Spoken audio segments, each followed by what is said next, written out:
Hey guys, it's Michael with Mainly Marine, and in today's video, we start cutting up this front deck. So without further ado, let's get into it.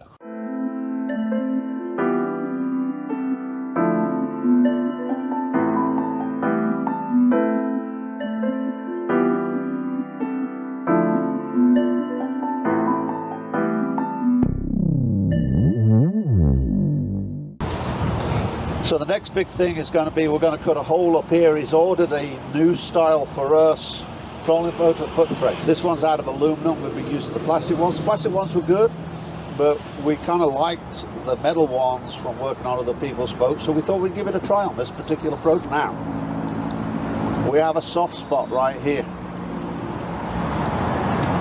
Okay, we're going to cut this out, and then we're going to see how we're going to have to repair this soft spot. And the reason why we have a soft spot here, no matter what anybody says, is somebody drilled holes here to put grafts or whatever down, and then they took them up and did something else, but they didn't fill the holes. We're not too terribly worried about it because we're going to fix it anyway. The idea behind this project is for us to continue to learn, to continue to get better. We're going to make mistakes, but the idea is for Michael to expand his knowledge of what he does for his clients and what have you. So that's what this boat is all about. This boat happens to be a Ranger boat, but what we're going to show you pretty much will apply to just about every boat out there. So stay tuned, and we'll keep you updated as we move forward.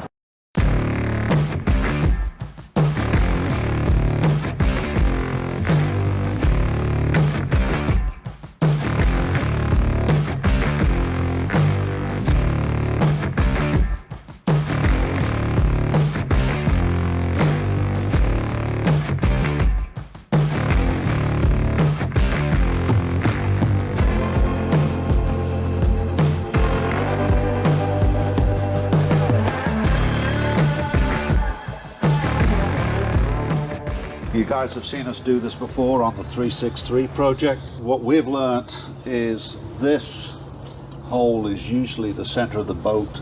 In this case it was yet again. So usually what I do is lay a piece of tape down the middle, make sure I got my center correct, and in this particular case we're able to do it right here on the surface. Now if you've got your carpet up there, in the past that's what we've done, where we have a piece of tape going down the middle and then we tape off this entire area, we draw it out, double check 20 times, and then cut the carpet out, which will bring you down to the surface that you're cutting out. That's the way we do it.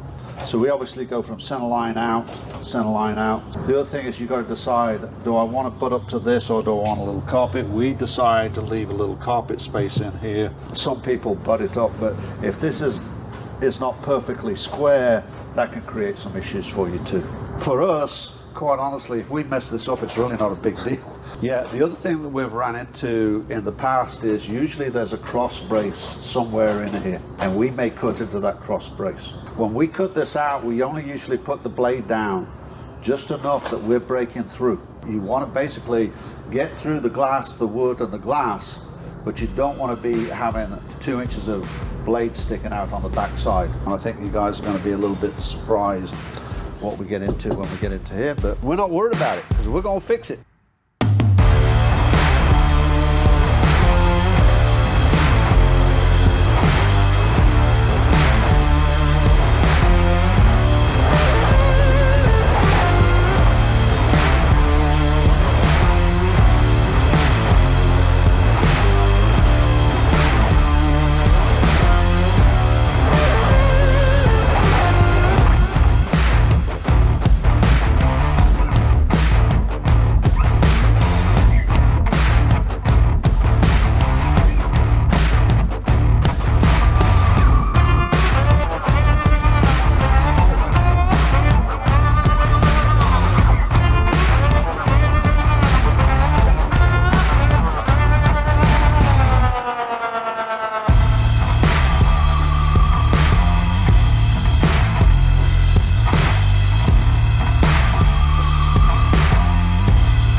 removing this. You can always tell when you get into the good wood. No, it's good wood! Because this stuff's still stuck to it. The other thing is you know when you're getting into good wood.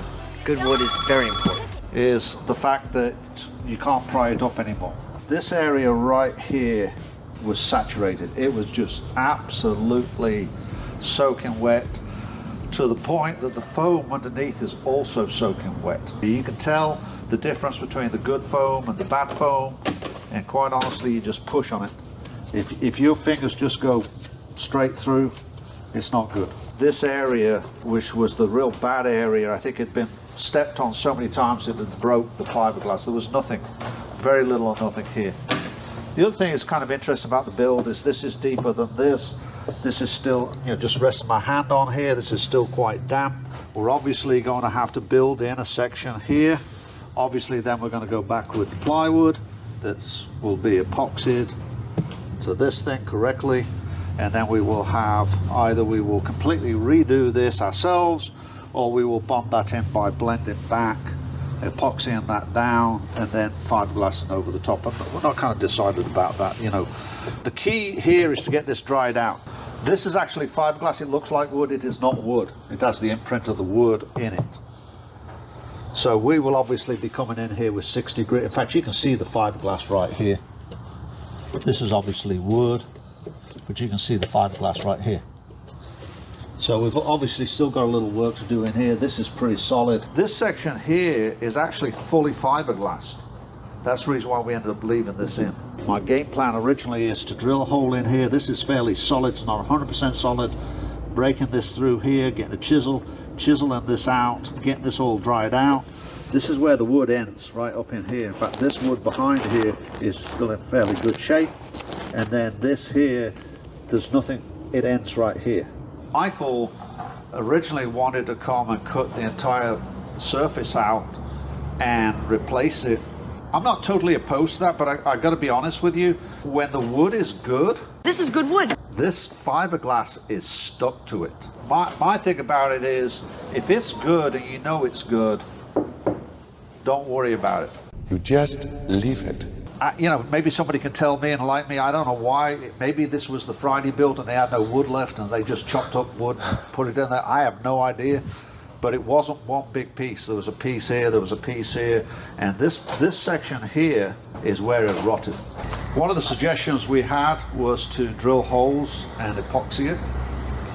I don't think that would have worked in this case. We're not going to put all this work in and half-ass it at this point. There's no point. But that's what we got going on. We're going to go get some tacos because I'm hungry. And we'll take it from there, but we'll keep you updated as the day goes on. Well, that's it for this week's video, guys. I hope you liked it, and I hope you learned something. If you did, please be sure to like, subscribe, and share. We'd really appreciate if you guys shared these videos and show your support by subscribing to the channel. And also comment down below what you would have done different about cutting out this front deck. Did we do something wrong? Would you have done it different? I want to hear it down in the comments below because we're all about learning here. So, guys, be sure to check back next week where we start building the pieces to fill in this deck. Until next time.